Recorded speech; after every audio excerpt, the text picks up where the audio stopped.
বেদ পাঠশালা। রীতি দুয়ার দাও খুলে করো শ্রবণ, প্রভুরই এই বচন বেদ পাঠশালা। নমস্কার। শান্তিপিয়াসী মানুষ শান্তির খোঁজে কত কিনাই করছে, কিন্তু শান্তি পাচ্ছে কি? যিনি প্রকৃত শান্তি দিতে পারেন, সেই শান্তিরাজকে যদি জীবনে গ্রহণ না করা যায়, তাহলে শান্তির অন্বেষণ করা বৃথা। প্রিয় বন্ধু, বেদ পাঠশালা অনুষ্ঠান আপনার জন্য নিয়ে এসেছে শান্তির বার্তা। প্রিয় শ্রোতা বন্ধু, বেদ পাঠশালা অনুষ্ঠানে আপনাকে স্বাগত জানাই। এই অনুষ্ঠানে এখন আমরা খ্রিস্টের পর্বতদত্ত উপদেশের শেষ পর্যায়ে উপস্থিত হয়েছি, যেখানে যীশু খ্রিস্ট একটি সিদ্ধান্তের বিষয়ে বলেছেন। তিনি আমাদেরকে নিজেদের দিকে, চারিপাশে উপরের দিকে তাকাতে বলেছেন। গতদিনে আমরা দেখেছি তিনি আমাদেরকে নিজেদের দিকে তাকানোর ক্ষেত্রে অঙ্গীকার করতে বলেছেন। মতি 7 অধ্যায় 7 থেকে 11 পদে যীশু খ্রিস্ট বলেছেন, যাচনা করো তোমাদিওকে দেওয়া যাইবে, অন্বেষণ করো পাইবে, দ্বারে আঘাত করো তোমাদের জন্য খুলিয়া দেওয়া যাইবে।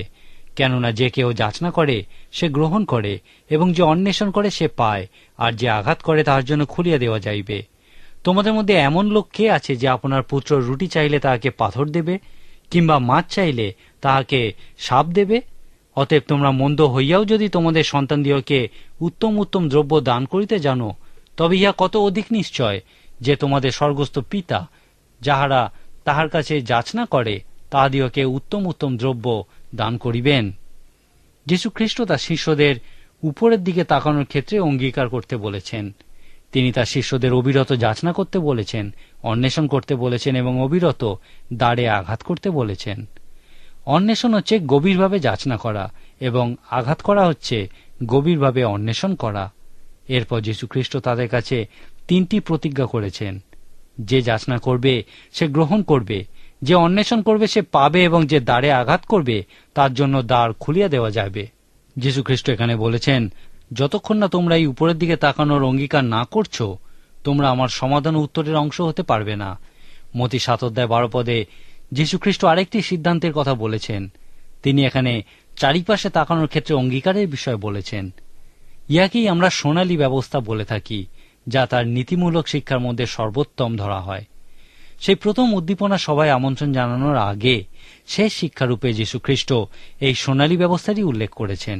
13 পদে তিনি এই আমন্ত্রণ করা শুরু করেছেন।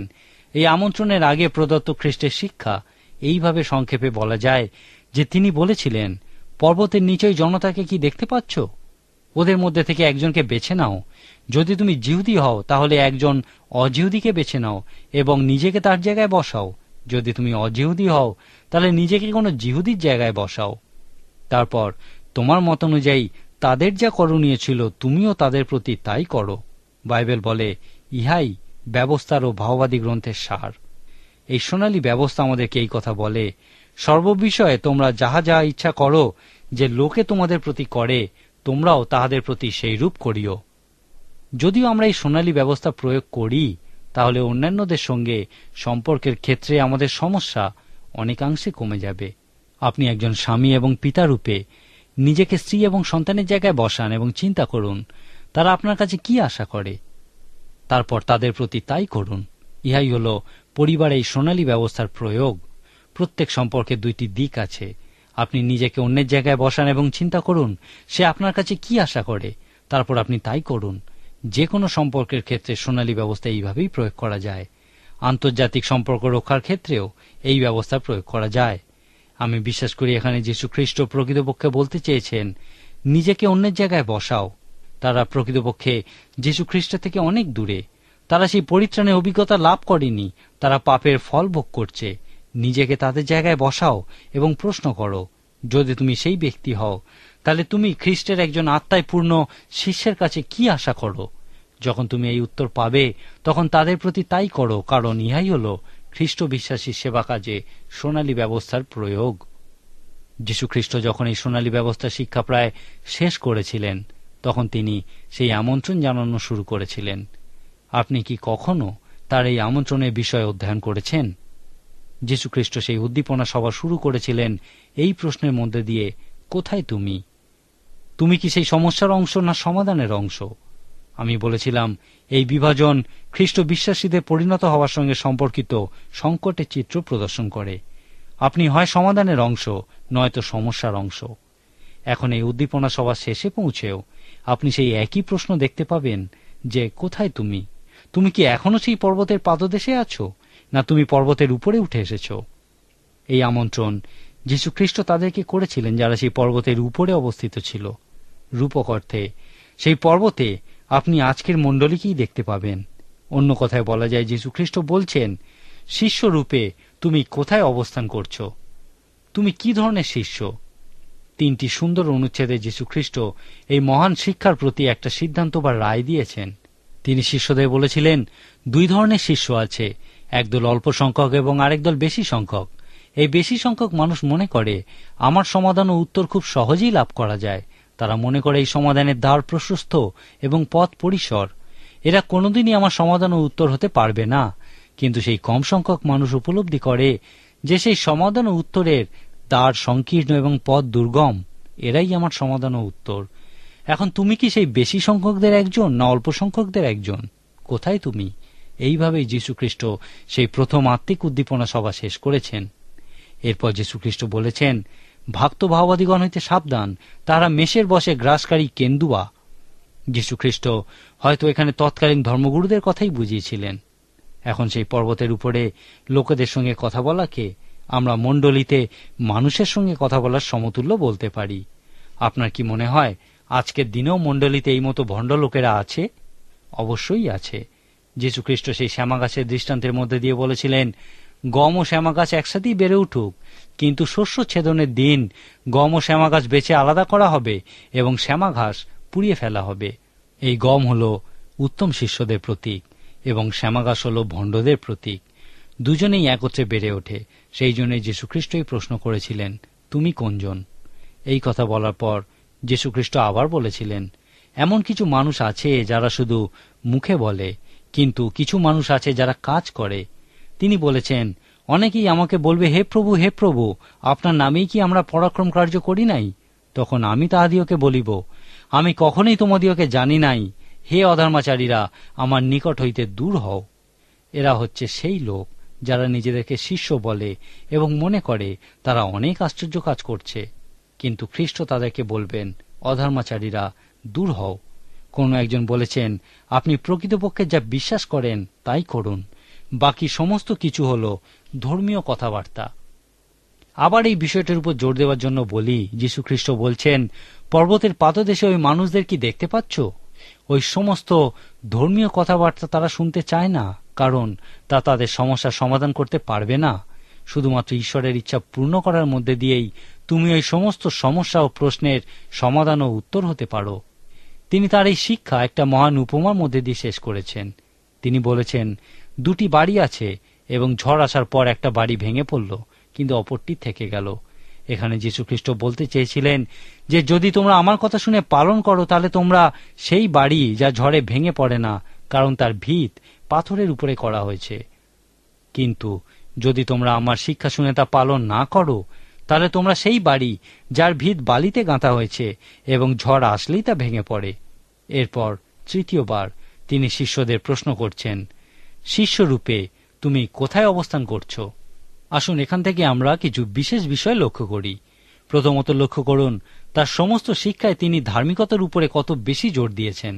এই পর্বতে দত্ত উপদেশের সমস্তটা জুড়েই তিনি বলেছেন, ধার্মিকতার জন্য ক্ষুধিত ও তৃষিত হও, দুঃখ ভোগ করো, ধার্মিকতার অন্বেষণকে জীবনের সব থেকে গুরুত্বপূর্ণ কাজ রূপে দেখো। ইহাতে আশ্চর্য বোধ করার কিছুই নেই যে যীশুখ্রিস্ট এই আমন্ত্রণ জানানোর পর বলেছিলেন, 2 ধরনের মানুষ আছে, বেশি সংখ্যক এবং কম সংখ্যক, যারা শুধু কাজের কথা মুখেই বলে থাকে এবং যারা প্রকৃতই কাজ করে। তারপর শিষ্যদেরকে প্রশ্ন করেছিলেন, তোমরা কোন দলে আছো? এখানে আরেকটি লক্ষ্য করার বিষয় হল, যীশুখ্রিস্ট সেই শিক্ষা দেওয়া যেভাবে শুরু করেছিলেন সেইভাবেই শেষ করেছেন। তিনি 2টি ক্ষেত্রে খ্রিস্ট বিশ্বাসীতে পরিণত হওয়ার ক্ষেত্রে সেই সম্পর্কিত সংকটের উপরই জোর দিয়েছেন। প্রকৃতপক্ষে তিনি বলতে চেয়েছেন, তুমি কি সেই পর্বতের উপরে আছো, না এখন সেই পর্বতের নিচে সমস্যাগ্রস্ত মানুষদেরই একজন? এরপর লক্ষ্য করুন, কোন চারিত্রিক বৈশিষ্ট্য যখন সমগ্র পৃথিবীকে প্রভাবিত করে, তখন যে পরীক্ষা উপস্থিত হয় সেই বিষয়। তারপর সেই মহান আচরণ বিষয়ক শিক্ষায় বর্ণিত চারিত্রিক বৈশিষ্ট্যগুলি প্রার্থনাপূর্বক ধ্যান করুন এবং নিজেকে প্রশ্ন করুন, আমার মধ্যে কি এই বৈশিষ্ট্যগুলি আছে? তারপর সেই 4টে মহান উপমা লক্ষ্য করুন। তিনি বলেছেন, তোমরা পৃথিবীর লবণ, তোমরা জগতের দীপ্তি, তোমরা পর্বতের উপরে স্থিত নগর যা লুকানো যায় না, এবং তোমরা দীপাদারের উপরে রাখা জ্বলন্ত প্রদীপ। খ্রিস্ট বলেননি যে আমি তোমাদের লবণ দিচ্ছি, তোমরা তা ছড়িয়ে দাও, কিন্তু তিনি বলেছেন তোমরাই পৃথিবীর লবণ। যখন আপনি প্রকৃতই খ্রিস্ট বিশ্বাসীতে পরিণত হওয়ার ক্ষেত্রে এই সম্পর্কিত সংকটের বিষয়ে বুঝতে পারবেন, তখন উপলব্ধি করবেন যে একমাত্র ঈশ্বরের অনুগ্রহের দ্বারাই আপনি তার সমাধান ও উত্তরের অংশ হতে পারেন। আর যদি অনুগ্রহ না থাকে, তাহলে তিনি বলেছেন লবণের স্বাদ চলে গেলে তার কোনো কাজেই লাগে না, কেবলমাত্র তা বাইরে ফেলে দিতে হয় এবং লোকে তা মারিয়ে যায়। আমি বিশ্বাস করি এই পর্বতে দত্ত উপদেশ আমাদেরকে একটা মহান পরীক্ষার সামনে দাঁড় করিয়ে দেয়। প্রার্থনাপূর্বক এই 3টি অধ্যায় অধ্যয়ন করুন, বিশেষ করে যখন যীশু খ্রিস্ট বলছেন কিভাবে ধার্মিকতা আমাদের সমস্ত সম্পর্কের ক্ষেত্রে কাজ করে তা দেখুন এবং নিজেকে আবার প্রশ্ন করুন, আপনি কোথায় আছেন? আপনার ভাই, বন্ধু, পরিবারের সকলে, এমনকি আপনার শত্রুর সঙ্গে আপনার সম্পর্ক কি রকম? ঈশ্বরের অনুগ্রহে আপনার সমস্ত সম্পর্কের মধ্যে দিয়ে কি ধার্মিকতা প্রকাশিত হয়? এরপর মতি 6 অধ্যায়ে পৌঁছে নিজেকে প্রশ্ন করুন, শিষ্যরূপে আমার জীবনে কি সেই উলম্ব আত্মিক নিয়মানুবর্তিতা আছে? আমার জীবনে কি যীশু খ্রিস্টের মতো নিয়মানুবর্তিতা আছে? আমার জীবনে কি ঈশ্বর ও খ্রিস্ট নিরূপিত সেই নৈতিক মান বা মূল্যবোধ আছে? আমাদের প্রত্যেকের জীবনেই একটা নির্দিষ্ট মান বা মূল্যবোধ আছে।